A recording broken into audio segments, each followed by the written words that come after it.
Bien, hermanos, tenemos el Salmo 22. Como hemos visto en los salmos, hay salmos que se denominan mesiánicos, si bien toda la palabra de Dios habla de Cristo, Cristo es el centro de la Escritura, hay salmos en especial que hablan de los padecimientos de la cruz. Y el salmo más mesiánico de todos los salmos, de los 150, es este. No hay otro mayor que este. Nosotros recordamos también en la palabra de Dios pasajes sumamente claros del Antiguo Testamento acerca de Cristo, por ejemplo Isaías 53. Y en Isaías 53, aparte de hablar de Cristo, habla de que Él cargó a nuestros pecados.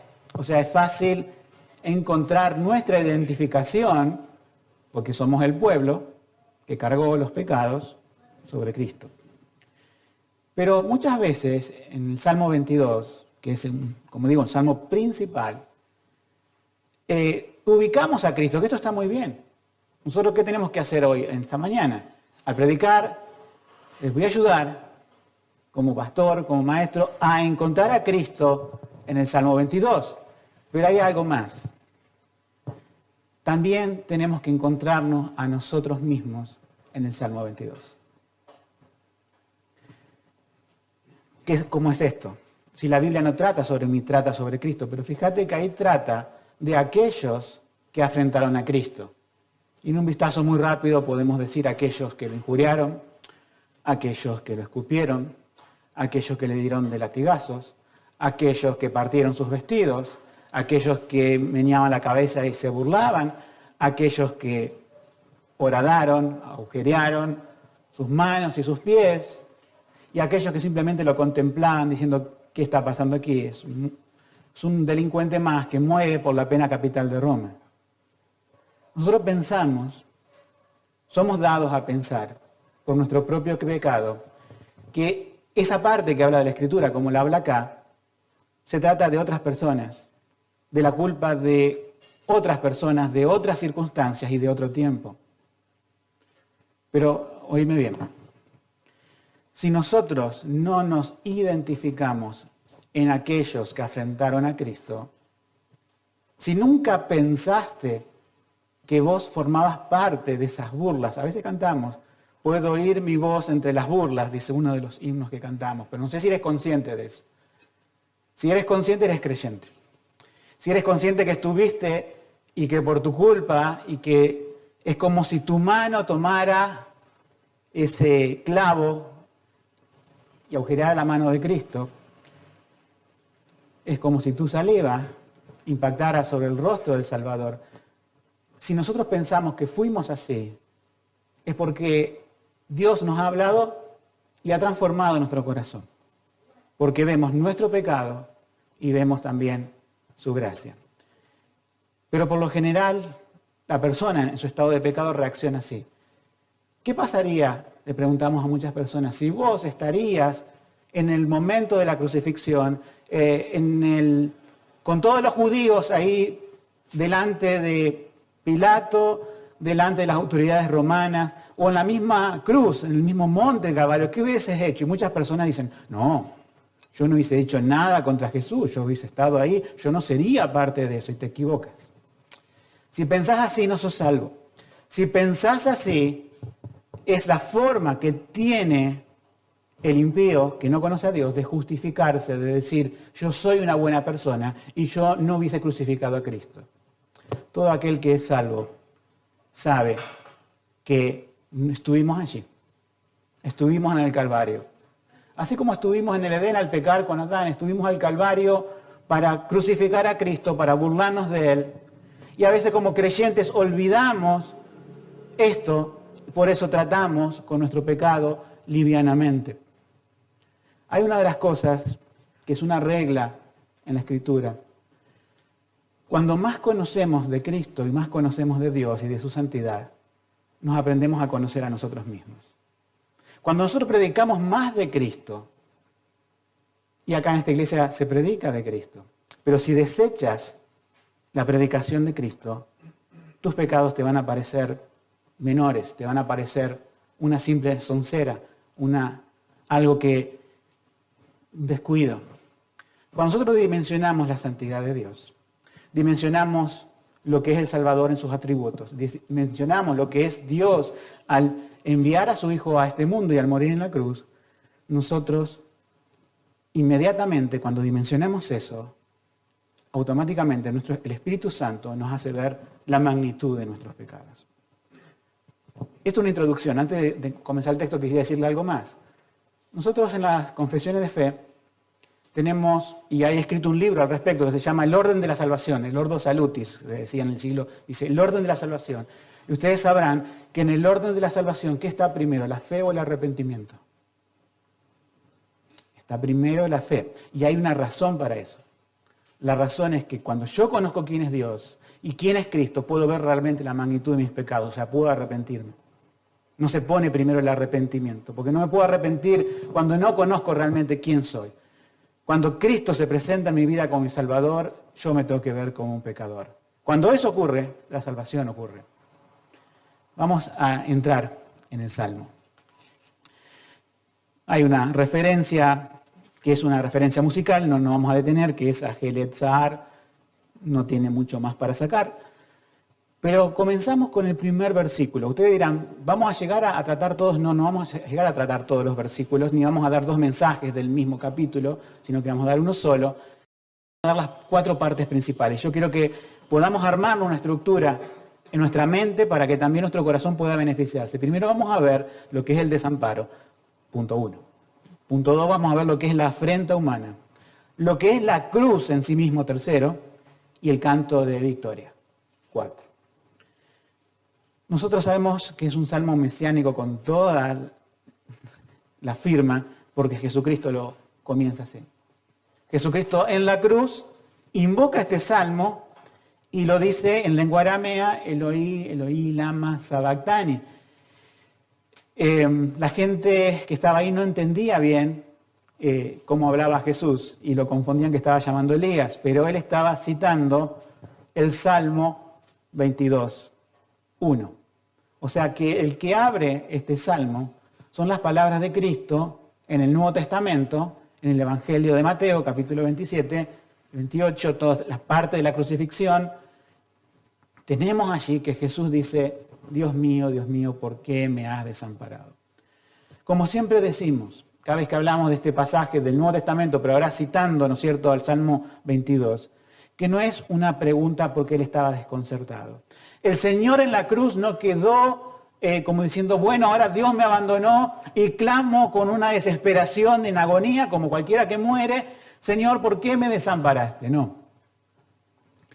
Recuerden que todo lo que hacía Jesucristo es para que se cumpliera, ¿qué? La Escritura. Y acá Él cumplió la Escritura. Y es lo que abre, la frase que abre el Salmo 22. Y la respuesta a esa pregunta abierta está respondida por nuestro pecado y por la humanidad, nosotros. ¿Por qué Dios desamparó a su Hijo en la cruz? Para ampararnos a nosotros. Porque nosotros somos los merecedores de ser desamparados por Dios. Por nuestro pecado estamos alejados de Dios y Dios sería justo en dejarnos con nuestro pecado. Sin embargo, Él quiso traer un pueblo para sí. Y para comprar a ese pueblo, en vez de castigar a ese pueblo por sus pecados, porque obviamente moriría contra la humanidad, no tendría sentido, Dios castiga a su Hijo en la cruz. Dios lo desampara, no en un desamparo total, sino que carga en Él, y esa es la palabra que se entiende por el desamparo, el pecado de todos nosotros. Como siempre repetimos, el sufrimiento del Salvador no es solamente los clavos, no es la corona de espinas, no es los latigazos. ¿Cuál es el sufrimiento principal? Nuestro pecado. Aquel que es puro y santo, que nunca conoció pecado, Dios lo hizo por nosotros pecado en la cruz. Aquel que la mirada del Padre podía mirar a Cristo y decir, yo tengo en Él contentamiento. Y el Señor decía, yo sé, Señor, que tú siempre me oyes, por ejemplo, en la tumba de Lázaro, para resucitar a Lázaro, pero lo dije por causa de la multitud, para que crean que tú me enviaste. El Hijo se comunicaba con el Padre se agradaba en el Hijo y el Hijo siempre era escuchado. no sería menos escuchado en Getsemaní antes de ir a la cruz, y no sería menos escuchado cuando dice, Dios mío, ¿por qué me has desamparado? Pero es una voz no de duda, vuelvo a repetir, no de desconcierto, no de desazón, sino es una voz de testimonio para que nosotros respondamos, ¿por qué Dios desamparó a su Hijo en la cruz? Por mí, por mi pecado. Así comienza el Salmo 22. Dios mío, ¿por qué me has desamparado? Y nos vamos ahí al Nuevo Testamento y vemos en los Evangelios que esto sucedió así. ¿Por qué estás lejos de la salvación y de las palabras de mi clamor? Dios mío, clamo de día y no respondes, y de noche no hay para mí silencio. A veces uno puede decir, bueno, quizá la experiencia del salmista, quizá nuestra experiencia, pero no deja a Dios desamparado a sus hijos, ¿sí? Hay veces que en nuestra experiencia, como una experiencia, podemos decir, parece como que la ayuda se tarda en venir, como que pasa un día, pasa el otro, ¿sí? Y Dios parece que no respondiera.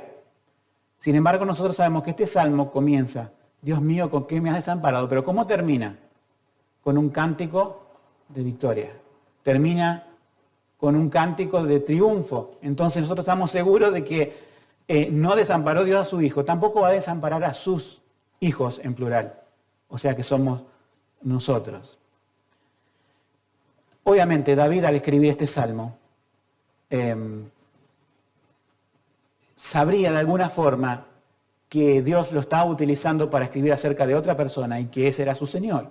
Aquel que llamaba, dijo el Señor a mi Señor, aquel que llamaba Señor en su oración personal se estaba refiriendo porque no repartieron las ropas de David nunca horadaron las manos de David, hicieron otras cosas contra David, pero no lo que se está diciendo acá. Sí, David tuvo momentos en donde clamaba a Dios y parecía que no venía ayuda, donde muchos lo traicionaron, así como traicionaron a Jesús, pero lo que sigue del Salmo es una experiencia pura y exclusivamente del Mesías, pura y exclusivamente de Cristo. Pero David, también por inspiración, en el versículo 3 dice, porque tú eres santo, tú que habitas entre las alabanzas de tu pueblo. Y después habla de Israel, ¿sí? O sea, todavía está hablando acerca de su experiencia, pero el reconocimiento para introducirnos a los sufrimientos del Mesías es, Señor, tú eres santo. Cantamos, incorporamos canciones, pero ¿para qué hacemos este reconocimiento? ¿Para qué la Biblia nos lleva a reconocer que Dios es santo? Cuando nosotros reconocemos que Dios es santo, nosotros reconocemos nuestros pecados. No estamos reconociendo la santidad de Dios. Podemos cantar, como hacen muchas iglesias, de tener un periodo de esta reunión donde el 90% serán cantos y habrá 20 minutos motivadores de mensaje. Y la gente canta santo, santo, pero la palabra no cambia los corazones porque no se predica. Ustedes se dan cuenta, en las reuniones que tenemos cantamos también santo, santo. Y como hoy se predicó, como hoy se enseñó acerca de nuestra confesión de fe, la palabra es el medio por el cual Dios convence y convierte a los pecadores y edifica a su pueblo. Dios te dice, yo soy santo. Y cuando nosotros entendemos que Él es santo, entendemos que somos pecadores. Si no entendemos nuestros pecados, es porque no entendemos quién es santo y no entendemos quién es Cristo. Por eso siempre buscamos a Cristo en la Escritura.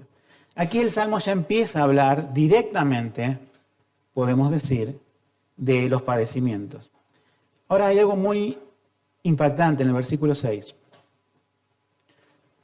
Porque a medida que avancemos, vamos a identificarnos, así como identificamos al Mesías en los versículos, nos identificamos a nosotros mismos. Pero acá hay una doble identificación. Y yo te digo, ¿quién es un gusano? La palabra gusano es una palabra peyorativa, ¿no? Pero ¿quién es un gusano? Nosotros. Somos gusanos. Hasta el apartado de Dios. Al nacer en pecado, la humanidad fue creada por Dios a su imagen, sin pecado, al apartarse de Él. Bien, la categoría nos cabe a nosotros. Mucha gente le dice a otros, sos un gusano porque hiciste esto o aquello. Ahora, nos diríamos, pero por favor, no pongan este título al Salvador. El Salvador no puede ser gusano. Cristo, glorioso y santo, no puede ser gusano. Sin embargo, en la cruz, sí. ¿Nos damos cuenta lo solemne que es que Cristo se identifique en la Escritura diciendo, no soy hombre, soy un gusano, cuando Él no era un gusano en sí mismo? Pero vuelvo a repetir, Dios cargó en Él el pecado de nosotros gusanos. Y Cristo en la cruz, cuando uno lo ve desgarrado, descoyuntado sus huesos, sangrante, miramos y no hay hermosura en Él, nos dice Isaías. Nadie puede apreciar un gusano, sí una mariposa, pero no un gusano. Y nosotros decimos, pero esto, sí somos nosotros, pero no le pondríamos al Salvador, pero por nosotros. Si tú eres creyente, el Salvador ocupó el lugar tuyo, tu lugar de gusano, mi lugar de gusano. Fue expuesto a la vergüenza, al escarnio de las personas. Se humilló hasta lo sumo. Y al hablar de gusano estamos hablando de una humillación hasta lo sumo, hasta descender al polvo. Los gusanos se arrastran. Como esas, a veces, insectos que son puestos en un libro y son desplegados, y Jesús fue desplegado en la cruz. Nos damos cuenta que eso es terrible. Y sin embargo, Él lo hizo para cargar el pecado de nosotros. A medida que nos adentramos al texto bíblico, vamos comprendiendo lo serio que es la crucifixión de Cristo, su sufrimiento, y que a medida que Él se haga más santo y más también humillado a nuestros ojos por lo que es la crucifixión, que el Señor vaya en esta mañana revelando más nuestros pecados. ¿Cómo sigue diciendo la palabra del Señor? Soy gusano y no hombre, oprobio de los hombres y despreciado del pueblo. Fue despreciado. Todos los que me ven me escarnecen, tuercen los labios, menean la cabeza diciendo, encomiéndese a Jehová, líbrelo, sálvelo, puesto que en Él se complace. Nosotros encontramos, ¿sí?, que en el Evangelio de Mateo, capítulo 27, ahí están las afrentas humanas, donde dice en el versículo 39, y los que pasaban le decían injurias, meneando sus cabezas. A otro salvó, a sí mismo no se puede salvar. Si es el Rey de Israel, descienda ahora de la cruz y creeremos que en Él. Es una paráfrasis del Salmo 22 eso, ¿verdad? Ahora, no está diciendo Jesús la palabra para que se cumpla. Los mismos que crucifican a Jesús dicen la palabra y Dios cumple su propósito anunciado allá por David, 6.000 años antes de Cristo, se cumple por el dicho de los impíos. Ahora, ahí tiene que estar nuestra identificación. Alguno podrá decir, no, pero yo nunca injurié al Señor. No lo hiciste de vos, pero todo pecado, dice la Biblia, es contra Dios. Y si todo pecado es lo que llevó a Cristo a morir en la cruz, yo también estaba con mi voz entre esas injurias y entre esas burlas. Uno puede decir ahora, pero soy creyente, sí. Pero te invito a recordar eso. Nosotros estábamos ahí. Yo estaba ahí. Estaba diciendo, crucifícalo. Descienda ahora de la cruz. Si pudo predicar que Dios podía salvar, ahora que lo salve Dios.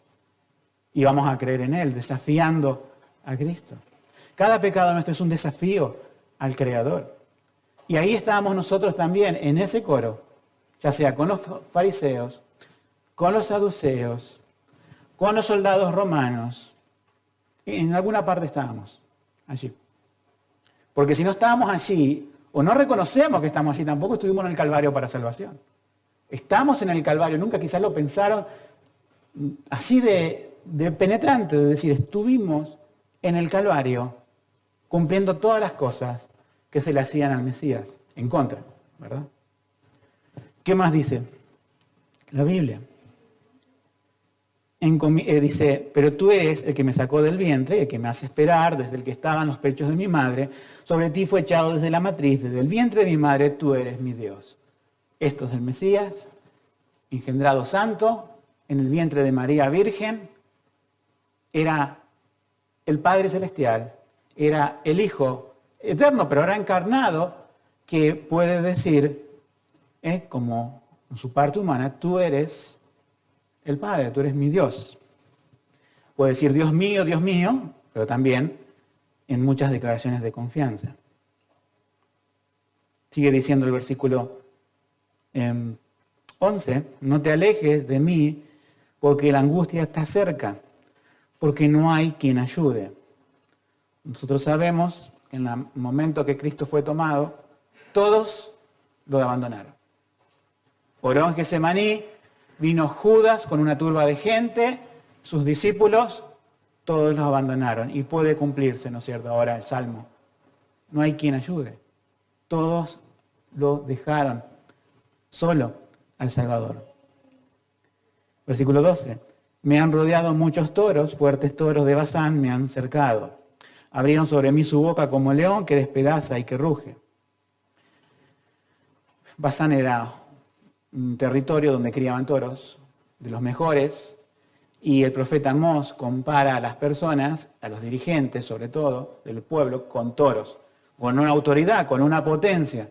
Y al Señor lo rodearon autoridades judías, Caifás, el Sanedrín, autoridades romanas, ¿sí?, como Herodes, Pilato, y cuantos otros ahí que estaban delante del Señor como toros y como leones, dice, tratando de acusarlo, tratando de torcer sus palabras, llamando a falsos testigos. Nosotros también estamos allí.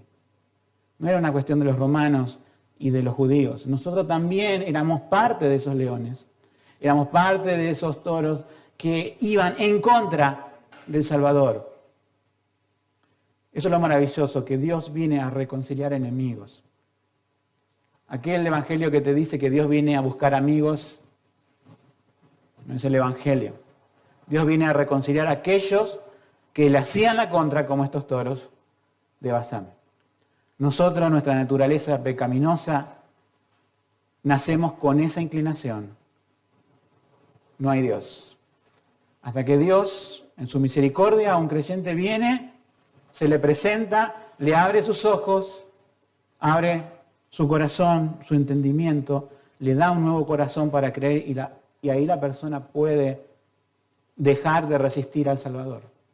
Ahí ya no es más ni un toro ni un león, sino que se transforma en una oveja del Señor. Pero tenemos que saber que todos hemos pasado, nadie ha nacido siendo salvo, no existe eso, no se nace siendo salvos. Cada persona en algún momento de su vida tiene que enfrentarse con la palabra de Dios, con los pecados y con un arrepentimiento y una fe en Jesucristo. Cada uno ha nacido para ser contrario a la voluntad de Dios. Aún quedan restos de pecado en nosotros que son contrarios a la voluntad de Dios. Eres contrario a la voluntad de Dios cuando te entregas al pecado, eres como un toro de Basán o como un león cuando no quieres acatar lo que la Biblia dice y es clara. Hay muchas veces, sobre todo en las consejerías, que las personas piden ayuda y uno le muestra a veces claramente el camino, pero las personas esperan algo más y no hay algo más. Tienes que tomar el camino de la palabra. Tienes que bajar la rebeldía y tienes que, como creyente, someterte a Dios. Dios te ha dado una naturaleza de oveja. Por eso la naturaleza rebelde no evidencia una naturaleza, entiéndanme bien, no que no tengamos algunas rebeliones a veces, pero una rebelión continua, ¿sí?, de endurecimiento con Dios, lo que demuestra a la larga es que no ha sido cambiada esa naturaleza, ni de toro, ni de león, ni de perro ladrante alrededor del Salvador. Seguimos al Salvador no como estas personas que lo rodean, sino lo seguimos detrás, siguiendo su ejemplo, como ovejas que escuchan la voz del buen pastor. Sigue diciendo la Biblia, en el versículo 14, y esto es del Salvador. He sido derramado como aguas, y todos mis huesos se descoyuntaron, mi corazón fue como cera derritiéndose en medio de mis entrañas. El Señor oraba en Getsemaní, transpiraba, y una transpiración, se puede entender ahora, ¿se puede transpirar gotas de sangre? Sí se puede, cuando hay una agonía muy penetrante en el ser. Y el Señor se deshacía en sudor antes de ir a la cruz, sabiendo todo lo que esperaba. Y en esa agonía le dijo, Señor, Padre, pasa esta copa de mí, no como yo quiero, sino como tú quieres. La cruz no la voy a evitar, voy a ir. Y el corazón del Salvador. Quizás uno piensa en el músculo latiente que bombea sangre, pero sabemos que cuando la Biblia habla de corazón también habla de la parte interior de los sentimientos. Aquel que no conoció pecado, se hizo pecado por nosotros. Aquel que era santo para tener un pueblo, para tener hermanos, Él fue y dio todo por nosotros. Su vida como agua que se escurre, su corazón como cera que se derrite. Tambaleándose por el peso de la cruz, tuvo que ser ayudado a llevar la cruz hasta el Calvario. Y en la cruz, para que lleguen los brazos y queden estirados, posiblemente se descoyuntaron literalmente algunos de sus huesos. Aunque dice un comentarista antiguo que se descoyuntaron todos mis huesos, es la gran agonía generalizada del Salvador. Eso es lo que dice en lo que sigue, ¿no? Después dice, se secó al 15, como un tiesto mi vigor, y mi lengua se pegó a mi paladar, y me has puesto en el polvo de la muerte. Tengo sed, y nosotros vinimos corriendo con una esponja de vinagre, y eso es lo que le dimos al Salvador, nuestros pecados. No fue el soldado romano que era lo que tenía más a mano, una esponja con vinagre, un narcótico con mirra.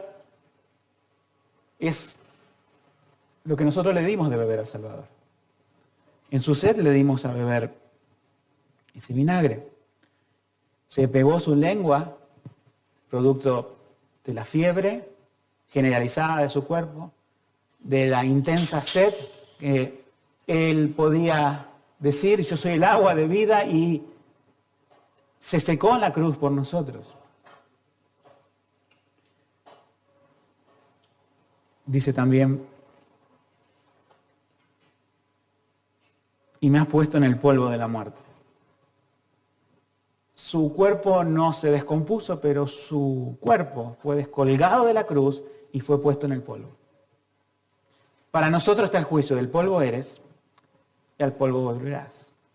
Hasta que vino alguien y rompió ese orden natural de la muerte. Dios formó, obviamente, el cuerpo de Cristo de materia, pero su vida no quedó en la sepultura. Su cuerpo no quedó descomponiéndose como el resto de la humanidad. Él resucitó al tercer día. Pero sigue diciendo en cuanto a esta identificación, que bien, ahora otra parte para identificarnos. Porque perros me han rodeado, me han cercado cuadrilla de malignos. Y nosotros, ¿no es cierto? Horadaron mis manos y mis pies. Esa es la crucifixión misma. No podría ser la experiencia salmista, esto es claramente identificable con Cristo. El Señor dice, estando en la cruz, debe ser esto porque dice, puedo contar todos mis huesos. Y cuando dices, ellos miran, me observan, obviamente no es una referencia a los huesos, es una referencia a la gente que estaba ahí. Ahora, esta gente que estaba ahí en la cruz, solamente de uno sabemos que cuando tembló la tierra y todo finalizó, dijo, verdaderamente este era el Hijo de Dios. Pero, ¿cuánta gente estaba de curiosa en la cruz? Bueno, podía estar sus discípulos, su madre, eso aparte. Pero los demás, curiosos. ¿Quién es este? ¿Es el que había multiplicado los panes y los peces? ¿Es el que hacía milagros, que sanaba a los enfermos? ¿Por qué está ahí en una cruz? Parece flaco, parece moribundo, parece que está a punto de morir. ¿Qué es esto? Ellos miran, me consideran. Y no dicen realmente que esa consideración sea para salvación. De la misma manera, mucha gente se interesa en lo que llamamos religión. Así como se puede interesar en cualquier religión, se interesa en la cristiana como una religión más. Se acercan a Cristo, lo miran, lo consideran, pero no entienden de qué se trata. No entiende por qué está en la cruz. No entiende que tendría alguna relación con sus pecados. Lo miran y dicen, pobre hombre, si yo hubiera estado ahí no hubiese hecho eso. Y esas son las personas que van al infierno. Religiosos que no te niegan a Jesús, que no están a lo mejor, podemos decir, diciéndole algo malo, algo afrentador, pero se cruzan de brazos, lo miran y dicen, pobre hombre, esto no tiene que ver conmigo. Solamente el creyente en Cristo dice, esto tiene que ver todo conmigo. Él está agonizando en la cruz por amor a mí, por salvarme a mí, para tener misericordia de mí, para tener gracia de mí. El Salvador está sufriendo en la cruz. Tiene todo sentido. No tendría que haber ocurrido en el sentido de que uno dice, sí, pobre, pero entiende, si no, muero yo. Si no, me pierdo yo. Si Salvador no viene a ocupar mi lugar, a intercambiar ese lugar que correspondía a mi condenación, no puedo ser salvo, entonces me humillo. Y digo, sí, Señor, aquí vengo a tu cruz a dejar todos mis pecados. Esa es la verdadera conversión. No es decir, Señor, me emociono de ti, como quien vea una película hecha por Hollywood, pobre Jesús, y sí, hice mal, pero no te doy los pecados, me los quedo y quiero seguir la vida cristiana. Esos son los falsos conversos. Las falsas personas que dicen, yo puedo seguir a Cristo a pesar de reservarme en mi mochila algunos pecados. Nosotros tenemos en El Progreso del Peregrino una obra que fue escrita hace varios siglos por John Bunyan, que venía ese peregrino cargado de pecado con una gran mochila, y ese peregrino que se salvó dejó todo en la cruz y desapareció esa carga al hacer contacto con el Salvador. No hay tal cosa como yo quiero seguir a Jesús y conservar mi mochila de pecado. Eso te arrastrará al infierno, te arrastrará a la perdición. Podrás decir, pero Señor, era parte de la IBCBR, por lo menos iba a sus reuniones. El Señor dice, no tiene nada que ver con eso. Es qué hiciste con la predicación del domingo tal, del miércoles tal, de cualquier otro día. ¿Qué hiciste con esa predicación donde se presentaba a Jesús como el Salvador, al cual tenías que darle la vida, al cual tenías que morir a tu propia vida y decir, con Cristo estoy juntamente crucificado, y decir, ya no vivo yo, ya no quiero vivir yo en mis pecados, quiero vivir con Cristo y Cristo vive en mí? Si no tuviste esta experiencia, de nada vale, te dirá el Señor, haber ido a una iglesia, ni haber leído la Biblia, ni haber hecho que orabas. La relación con Cristo y la relación con los pecados define nuestra cristiandad. No lo puede definir lo que nosotros decimos. No lo puede definir nadie, sino solamente Dios. Pero Dios ha puesto a la iglesia para tratar de ver eso y definir eso. Por eso existe membresía, por eso existe disciplina, porque Dios nos pone junto con otros para decir, ¿adoramos al mismo Dios? Sí. ¿Creemos en el mismo Dios?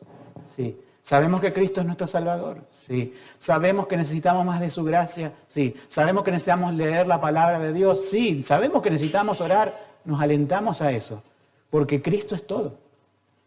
Sin Cristo no somos nada. Sin Él nada podemos hacer.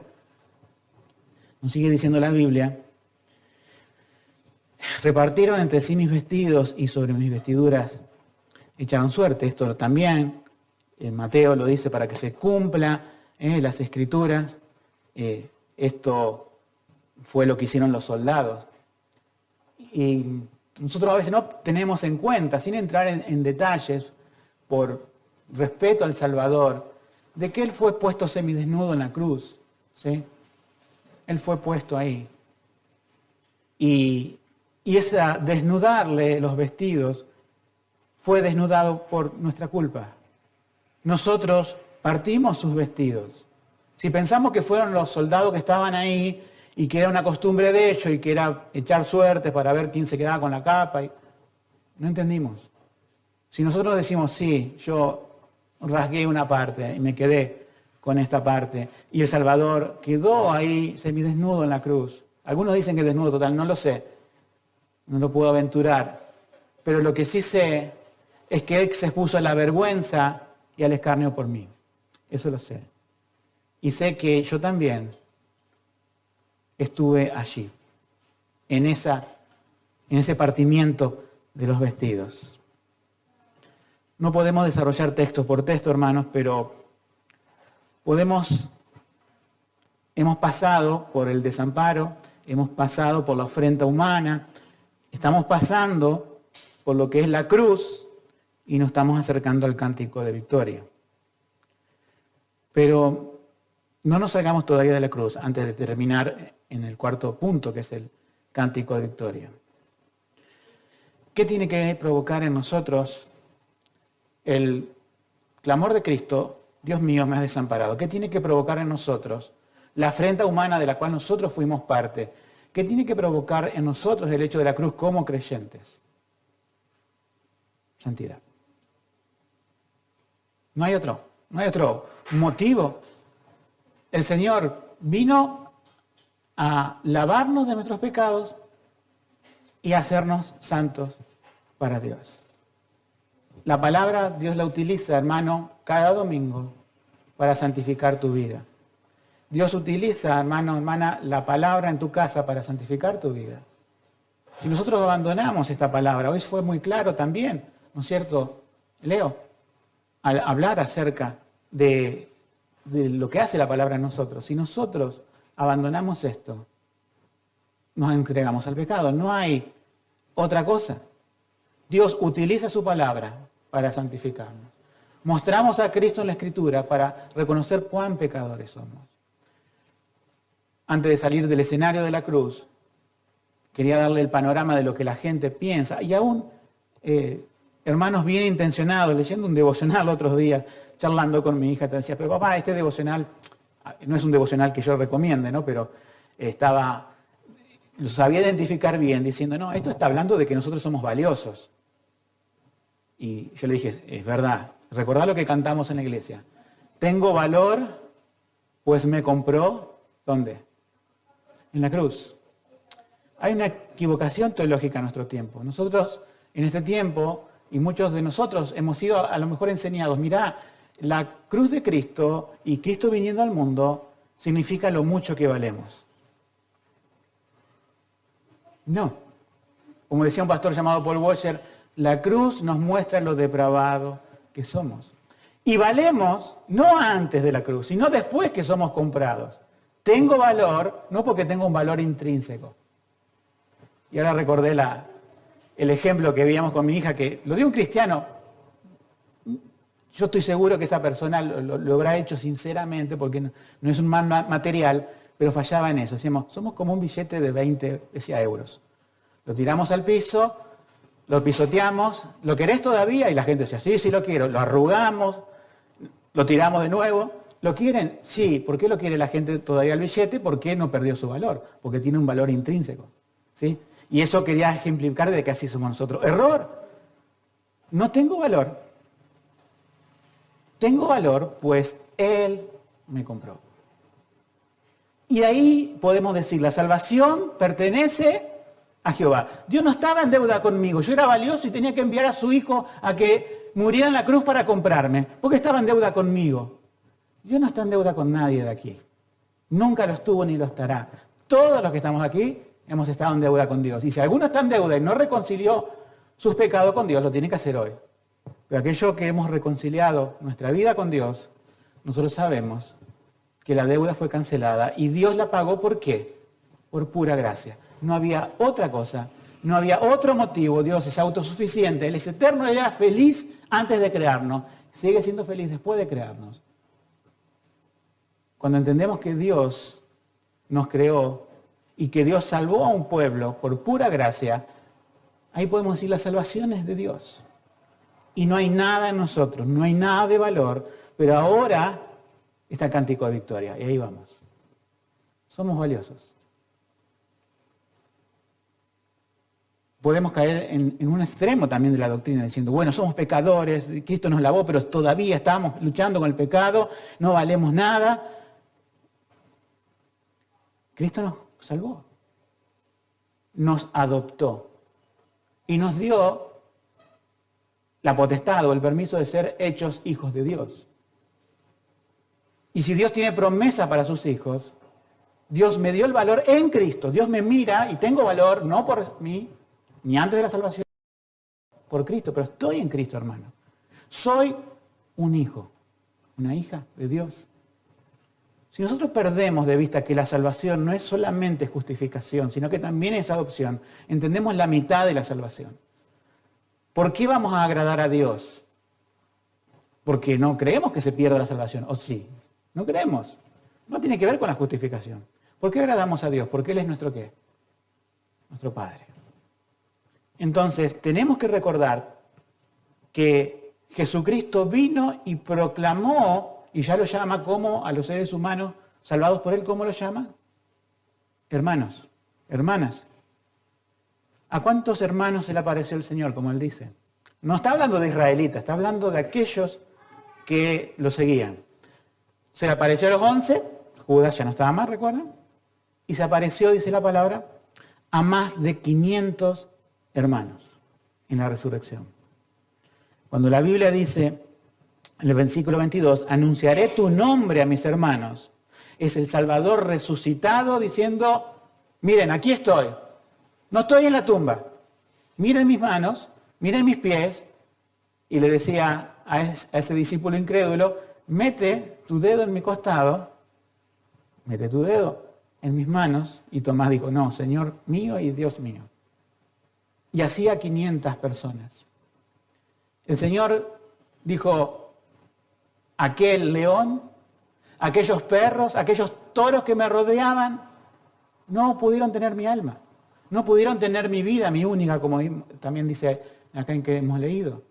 Venció a Satanás, venció a la muerte, resucitó con poder y ahora anuncia a la congregación de los hermanos, en medio de la congregación te alabaré. Y nosotros que estamos aquí, que podamos decir en esta mañana, los que teméis a Jehová, los que tememos a Dios, alabadlo, glorificadlo, descendencia de Jacob, somos descendencia de Israel espiritualmente, somos descendencia de ese Israel espiritual, que es la iglesia de Cristo. Y nosotros podemos hacer nuestra la palabra. El Señor vino, anunció su resurrección y ahora nosotros podemos alabarlo. Será de ti mi alabanza en la gran congregación, mis votos pagaré delante de los que te temen. Y después en todo el cántico de victoria, que no tenemos tiempo de desarrollarlo, que los invito a que puedan, como para terminar el día del Señor en sus casas, leer todos los beneficios de la salvación en este cántico de victoria. Pero terminamos, ¿no es cierto?, con que Dios, volviendo al versículo 1, abandonó a su Hijo. ¿Nosotros alguna vez hemos sido abandonados por Dios? No sabemos lo que se sentiría eso. A veces dudamos de su presencia, es nuestra incredulidad. A veces desconfiamos de su poder, es nuestra incredulidad. No hacemos uso de sus promesas, es nuestra incredulidad, pero Dios siempre está ahí. Al que adoptó por hijo nunca lo desamparó. Él está con nosotros hasta el fin del mundo. Él es fiel a sus promesas. Cuando pensamos que no es así, no es porque Él se va, sino porque nosotros tenemos una nube de incredulidad en nuestros ojos.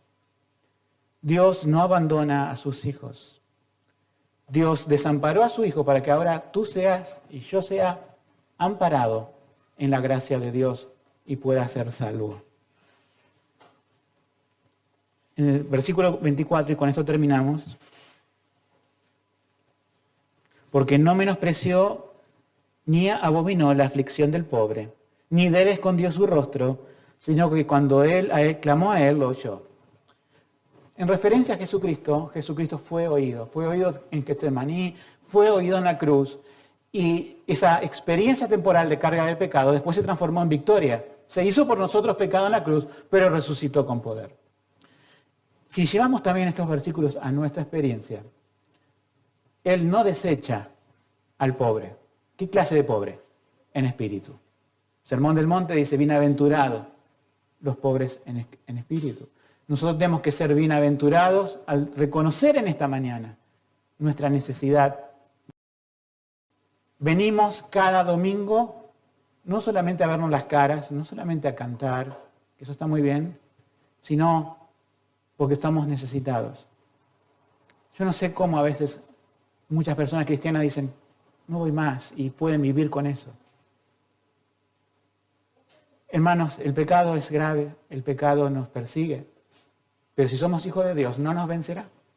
No tendrá poder sobre nosotros. Es más poderoso el que está en nosotros que el que está en el mundo. Y que en esta mañana podemos decir, Señor, vengo a ti. Como un indigente espiritual, cada domingo vengo a ti porque necesito de ti. Ya he encontrado parte de tu gracia, he encontrado tu salvación, pero Señor, dame más y más de ti. Que esa sea la experiencia en nuestros corazones. Amén. Amén.